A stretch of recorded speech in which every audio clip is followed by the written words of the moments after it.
नमस्कार, मेरा नाम है जूली। आप देख रहे हैं न्यूज 18 की स्पेशल रिपोर्ट। ट्रंप ने ईरान को सिर्फ 10 दिन की मोहलत दी है। ट्रंप ने धमकी दी है कि अगर 10 दिनों में ईरान ने परमाणु डील नहीं की तो उसके साथ बहुत बुरा होगा। अमेरिका ने ईरान पर 3 फ्रंट से हमले का प्लान बनाया है। वहीं अमेरिकी कांग्रेस के दस्तावेजों से पता लगा है कि ट्रंप खाड़ी देशों में ईरान के कट्टर दुश्मन को एटमी हथियार बनाने में मदद पहुंचा रहे हैं। इधर इजराइल ने खामनेई के 100 जनरलों का डेथ वारंट मोसाद को दे दिया है।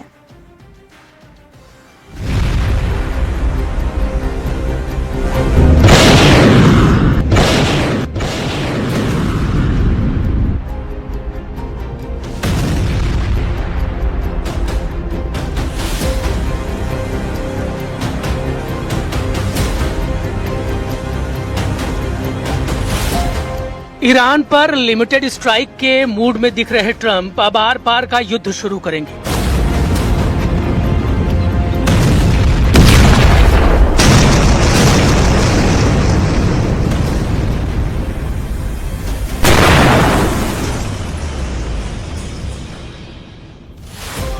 एक ऐसा युद्ध जिसका सिर्फ 3 मकसद है: ईरान में तख्तापलट, ईरान के एटम बमों को बर्बाद करना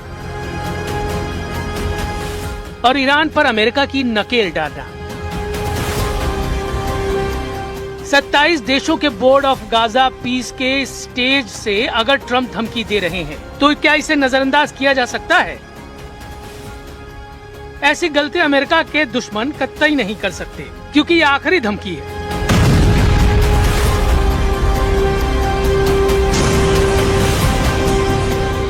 ट्रंप ये बात 1000 बार कह चुके हैं कि ईरान को सरेंडर करना होगा, ईरान को एटमी अड्डों को बंद करना होगा।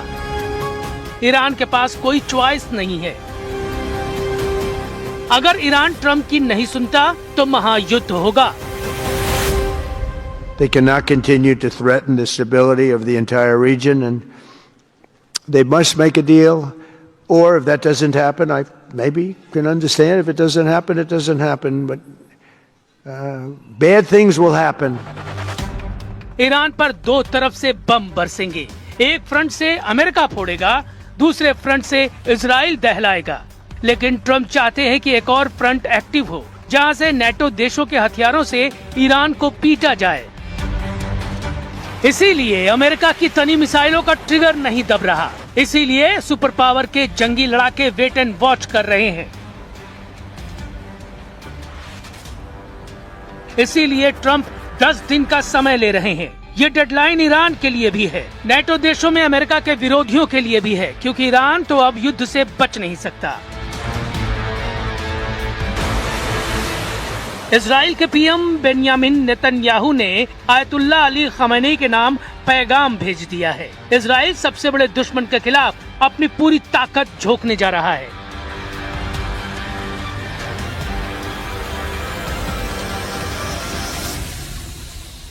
ודבר אחד בטוח, אם האייתולות יטעו ויתקפו אותנו, הם יחוו תגובה שהם אפילו לא יכולים לעלות।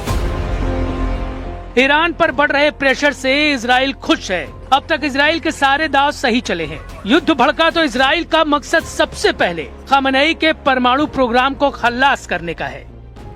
लेकिन ट्रंप ईरान में तख्तापलट तक हमलों के मूड में है। इसकी वजह है खamenei का नाम सुनते ही उनके खून का खौलना। ट्रंप जब पहली बार राष्ट्रपति बने थे तब से वो खamenei सल्तनत को उखाड़ फेंकने की ख्वाहिश जता रहे हैं, मगर उनके मंसूबे लाख कोशिशों के बाद भी कामयाब नहीं हो पाए। लेकिन जनवरी 2026 में जब तेहरान जलने लगा, जब खamenei के खिलाफ आवाम सड़कों पर निकल आई, तब से ट्रंप को लगने लगा कि वो ईरान का घमंड अब तोड़ देंगे। हालांकि अभी भी ये ऑपरेशन इतना आसान नहीं, क्योंकि ईरान कोई अदना सा देश नहीं है। ईरान की अपनी हस्ती है, ईरान की अपनी सेना है, ईरान के पास अमेरिका से लड़ने का जज्बा है। खamenei के 100 जनरलों के सलामत रहते ट्रंप की जीत मुश्किल है। इनमें कई जनरलों के नाम भी किसी को नहीं पता, लेकिन जिन टॉप 5 जनरलों को ट्रंप का टारगेट माना जा रहा है उनके नाम जान लीजिए।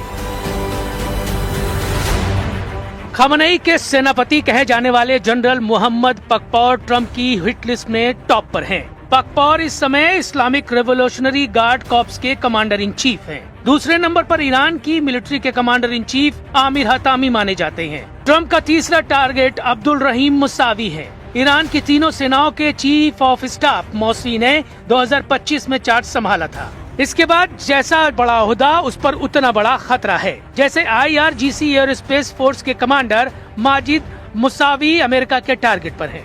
रेवोल्यूशनरी गार्ड के खुफिया विंग के कमांडर माजिद खादेमी को अमेरिका रेडार पर ले चुका है।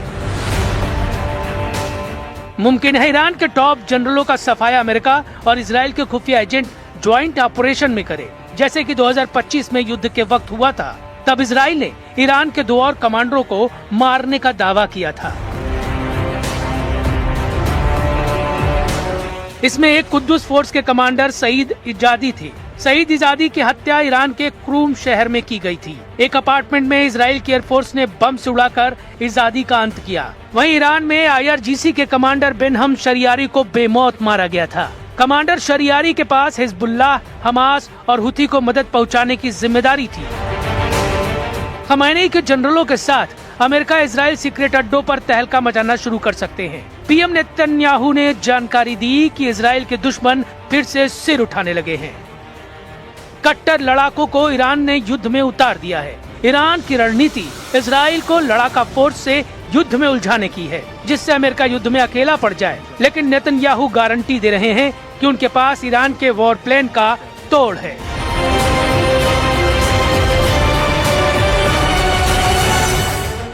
הגורמים הקיצוניים מסרבים לוותר. הם מתארגנים מחדש כדי לאתגר אותנו מחדש. איננו נחים על זרי הדפנה. אנחנו ערוכים ודרוכים להגן על עצמנו מול כל אתגר. ईरान को काबू करना अकेले इजराइल के बस की बात नहीं है, ये बात ट्रंप जानते हैं। ईरान को रोकना उनकी नौसेना के कैरियर स्ट्राइक ग्रुप के लिए भी मुश्किल है, क्योंकि ईरान से युद्ध में बेहिसाब डॉलर का खर्च है। अमेरिका को हर दिन करोड़ों डॉलर का झटका लग रहा है। ये जंगी बेड़े, ये जंगी जेट, ये युद्धपोत पानी से नहीं चलते।